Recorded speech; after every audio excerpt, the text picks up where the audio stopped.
Ora, precisamos de algum dinheiro para nos alimentarmos, mas não precisamos de muito. Precisamos, acima de tudo, ter uma alimentação inteligente. Contamos com a preciosa ajuda da doutora Alexandra Bento, é nutricionista, é de resto bastonária da Ordem dos Nutricionistas e é nossa colaboradora aqui na praça. Muito bom dia. Não se podemos esquecer que temos ao nosso dispor uma ótima ferramenta para nos lembrarmos sempre como nos devemos alimentar, que é a roda dos alimentos. Exatamente. Basta seguir a roda dos alimentos, exatamente. Está tudo lá. E é um instrumento muito compreensível. Assenta em 3 princípios: variedade, equilíbrio e alimentação e que seja equilibrada, não é? Exatamente. E de resto devo-lhe dizer que é um instrumento, como estávamos a dizer, muito simples, produzido em Portugal por nutricionistas portugueses para a população portuguesa e na roda dos alimentos, Sónia, que é importante que as pessoas tenham esta noção. Estão tudo aquilo que são alimentos que não são de grande processamento industrial.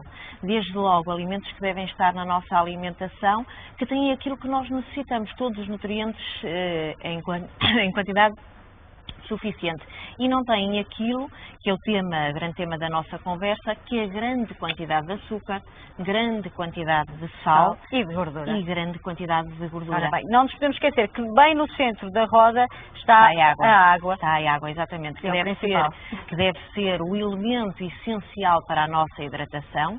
Deveremos beber por dia cerca de 8 copos de água. Claro que se tivermos uma atividade que seja intensa, se suarmos mais, a quantidade deve ser claramente superior. E dizer-lhe também que alimentos que não estão na roda dos alimentos devem ser aqueles que devem ser comidos ocasionalmente. É exceção. É exceção. Vamos mostrar os exemplos? Podemos Estes dar alguns são exemplos. aqueles... Gabriela, não te importas então trazer o carrinho com aqueles exemplos de alimentos ricos em gordura, em sal e em açúcares, que não constam da roda dos alimentos, mas eles estão ao nosso alcance todos os dias. Estão ao nosso alcance todos os dias. De uma forma muito acessível. Estão Obrigada, nas Gabriela. prateleiras de supermercados, estão nos armários da nossa casa. E muitas vezes essa gordura está escondida, o açúcar e o sal, e nem sequer damos por ela. E nem sequer damos por ela, e às vezes até achamos que determinados destes nutrientes não estão presentes.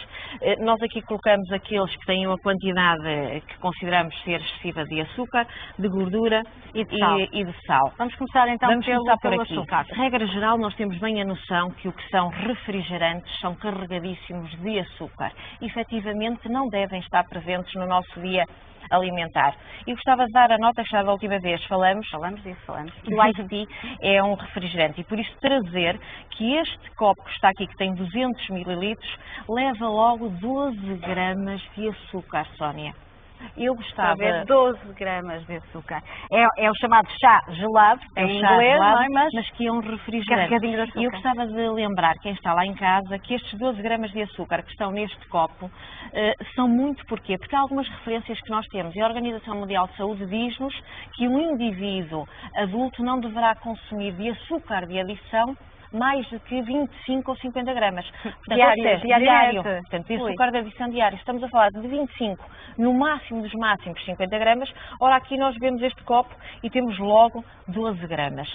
Mas se bebermos este copo, este tem 200 ml, que é a dose que aqui foi despejado do pacote. Este é aquele refrigerante que primeiro estranha-se e depois entranha-se? É uma cola.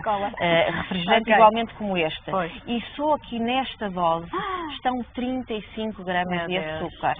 Portanto, claramente ultrapassamos aquilo que é o limite de segurança que a Organização Mundial de Saúde nos diz para indivíduos adultos. Veja-se, imagina se for uma criança a consumir estes refrigerantes. Não é? Muitas das nossas crianças, quantos copos destes bebem por dia, e certamente muitas delas até com forma de repetição. Não quer dizer que de quando em vez adultos e crianças não possam, não é? Isto são alimentos, portanto, dias de festa. Exatamente. Desde que não haja festas todos os fins de semana. Mas vá, dizer que não são festas todos os dias, não há festa todos os dias, até podíamos gostar, mas não há festa todos os dias.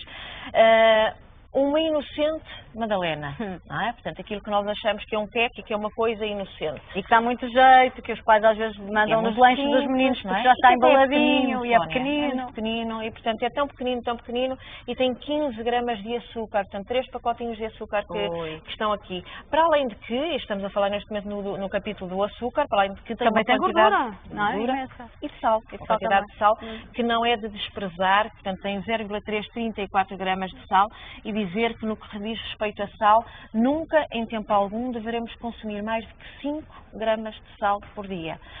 E isto é o sal todo que nós temos disponível. Até podemos fazer essa experiência em casa, pesar 5 gramas de sal. Exatamente, mas muito está nos produtos que nós compramos. Portanto, fora o que nós adicionamos à confecção das refeições. Na nossa sopa, no nosso prato de comida, nas nossas saladas.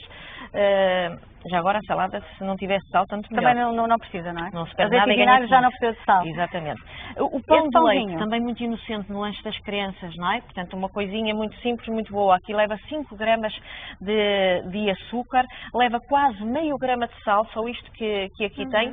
E no que diz respeito à gordura, também uma quantidade de gordura que não é tão pequena como isso. E, portanto, se estes poderiam ser expectável que tivessem muitos açúcares, provavelmente estes, acho que são um pouco não mais dissimulados. Mais escondido, mais dissimulado. Passamos às gorduras? Passamos às gorduras. Começamos aqui pela pizza.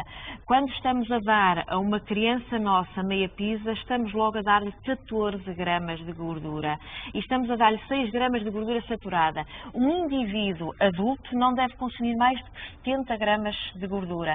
E não deve consumir mais de 20 gramas de gordura saturada. A gordura saturada está muito associada a muitas doenças, nomeadamente o foro cardiovascular. E gordura a mais, é evidente que está relacionada com muita doença, desde logo claro, é um fator de risco para muitas doenças. Exatamente.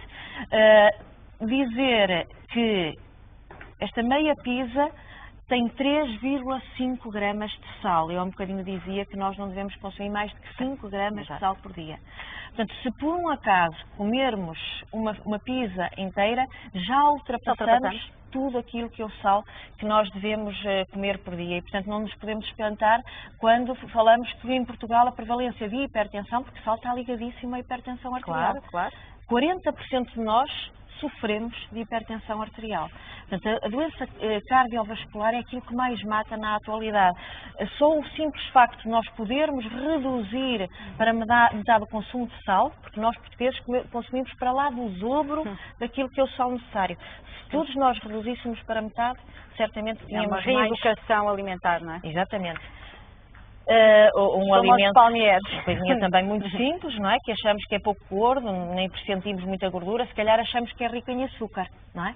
E não nos lembramos que, ou pelo menos... tem mais gordura do que açúcar, não é? Exatamente, uma quantidade de gordura muito alta, portanto 11 gramas de gordura, e só o que aqui está já leva meio grama de sal, só esta dose já leva meio grama de sal. Não comer nada. Uma napolitana de chocolate, nós podemos. Nós temos é que ter cuidado com os alimentos que são muito processados. Não é? E aproveitar o seu comentário que foi muito pertinente. Pois é, o que estão a pensar em casa, não podemos comer nada. Não é? Aproveitar o seu comentário para dizer, sim, podemos e devemos, até porque se não comermos, certamente não vivemos, mas fazer uma comparação de rótulos. Eu bem sei que o mundo da rotulagem é muito complicado. Não é? Muita informação, aliás, vocês estão a ver que eu me estou a socorrer destes papeizinhos, não é? Vou só dar aqui um exemplo, temos aqui uma série de informações nutricionais. É a rotulagem nutricional, e a rotulagem nutricional aparece sempre por 100 gramas e depois por porção. Eu dizia, quando querem comparar alimentos, comparem sempre por 100 gramas, porque a porção é o que nós aqui colocamos. Uma porção é este produto, que no caso do vertente tem 45 gramas, uma porção são estas 4 napolitanas, que no caso, por exemplo, também são 40 gramas, e portanto cada empresa estabelece a sua porção e coloca lá no rótulo. Portanto, para nós compararmos, porque os produtos podem não ter exatamente a mesma porção, eu diria, vamos comparar por 100 gramas, e neste comparar nasce a nossa decisão. E a nossa decisão deve sempre nascer daquilo que tem pouco sal, tem pouco açúcar e que tem pouca gordura. E normalmente o ingrediente que aparece em primeiro lugar é o que tem mais, em maior quantidade nos rótulos, não é? Exatamente. Portanto, na listagem de ingredientes, aquele que vem em primeiro lugar é o que vem, de facto, como diz, e vem em maior quantidade naquele produto. A batata frita, carregadinha de sal, mas também carregadinha de gordura, só que isto estão quase 10 gramas de gordura. Só neste bocadinho. Só neste bocadinho. E devo-lhe dizer que está aqui meio grama de sal. A bolacha de água e sal. Inocente bolacha de água e sal. Inocente bolacha de água e sal. A inocente bolacha de água e sal, esta dose de bolachas de água e sal, que são compostas por 5 bolachinhas, acabam por nos fornecer mais de meio grama de sal para o nosso dia de alimentar. E, portanto, eu diria assim que o consumo excessivo de sal é dos grandes problemas de saúde pública neste momento. E não é difícil nós revertermos este grande problema, porque é do mais fácil de interpretar na rotulagem, não é? E depois também é das atitudes mais fáceis no nosso dia-a-dia, passar a pôr metade daquilo que pomos, a pôr metade na sopa, a pôr metade no prato, a sermos exigentes quando vamos a um restaurante, se comemos por rotina no mesmo dia, porque não nós dizermos à pessoa que nos providencia a alimentação nesse espaço, olha, para ter cuidado, não é? Passa por menos, exigir, sermos exigentes. A salsicha. Estas 4 salsichas, Sónia, têm 1,3 gramas de sal. 1,3 gramas de sal. É imenso. É uma catástrofe, é uma calamidade, portanto... E normalmente não os comemos sozinhas, a seguir ainda vamos pôr os molhos, não é? Já para não dizer, quando combinamos isto, com batata, não é? Já e ainda pomos o ketchup e a mostarda ou a maionese. Portanto, resulta um crescendo destes erros alimentares. No caso de uma fatia de fiambre, esta em concreto tem quase 1 grama de sal, portanto muita atenção, e hoje em dia na gama dos fiambres há muita inovação, a indústria tem vindo a inovar muito, portanto sermos atentos e escolher aquele que tem pouco sal. Isto eu diria que é o perfeitamente desnecessário. Os caldos, este caldo tem 5,6 gramas, portanto se nós vamos deitar este caldo num estofado lá em casa para a nossa família, nós estamos a subcarregar, a encharcar com sal, já para não falar da grande quantidade de gordura. Ou então, se o colocarmos, não vamos adicionar mais sal nenhum. Não? Eu até diria não colocar. Eu diria nem colocar, não é? Nem colocar. É muito, Sónia, não é? Portanto, um caldo é muito, é imenso, são 5 gramas. E, portanto, nós podemos fazer uma comida que seja saborosa, a comida tem que dar prazer. E há outros condimentos que podemos juntar para evitar o sal, e isso, os chefes de cozinha que vêm cá ensinam-nos isso muito bem. Terminamos com os cereais, aquele produto, aquele alimento que suscita mais dúvidas, porque a oferta é muito grande, é variada, há os light, há os sem glúten, sem sal, sem açúcar, e às vezes essa gordura, o sal e o açúcar está dissimulado também nos cereais. Não é? Cereais são uma grande base da nossa alimentação. Quando digo cereais, não estou a dizer cereais de pequeno almoço, estou a falar nos cereais, trigo, centeio, cevada, aveia, portanto todos os cereais são a grande base, são grandes fornecedores de hidratos de carbono, bem tolerados por nós, que são ricos em amido e portanto são fantásticos. Porém, no capítulo dos cereais de pequeno almoço estava-nos a dizer com toda a propriedade que são processados e estão subcarregados com açúcar, com sal, e este está aqui no sal, mas poderia muito bem estar noutros lugares, porque eu acho que não é expectável, quando nós vamos comprar um cereal de pequeno almoço, não imaginamos que pode ter muito sal. E há alguns que efetivamente têm imenso sal. Este em concreto tem 0,29 gramas, portanto muita cautela na escolha dos cereais de pequeno almoço. O que é que eles devem dizer no rótulo? Ou na capa? No rótulo eu tenho que comparar, em concreto, no que diz respeito ao sal. Marca por marca, comparar. E depois, no que diz respeito aos açúcares, o que eu tenho que ver é dos hidratos de carbono, dos quais açúcares eu escolher aquele que tem uma quantidade mais baixa de açúcar. E este em concreto que está aqui, por uma dose, leva 5,8 gramas. Claro. É brutal. É muito mesmo. É brutal. Bom, muito obrigada. Antes de mais, não se esqueçam então, quando forem às compras ao supermercado, de verem, vão com algum tempo para verem os rótulos. Comparar, é fundamental. E comparar. Hoje falamos essencialmente do sal, do açúcar e da gordura. E compare que quantidade tem destes ingredientes por 100 gramas, que é mais ou menos a dose indicada. Muito obrigada. Até para a semana. Como já lhe dissemos, o Helder vai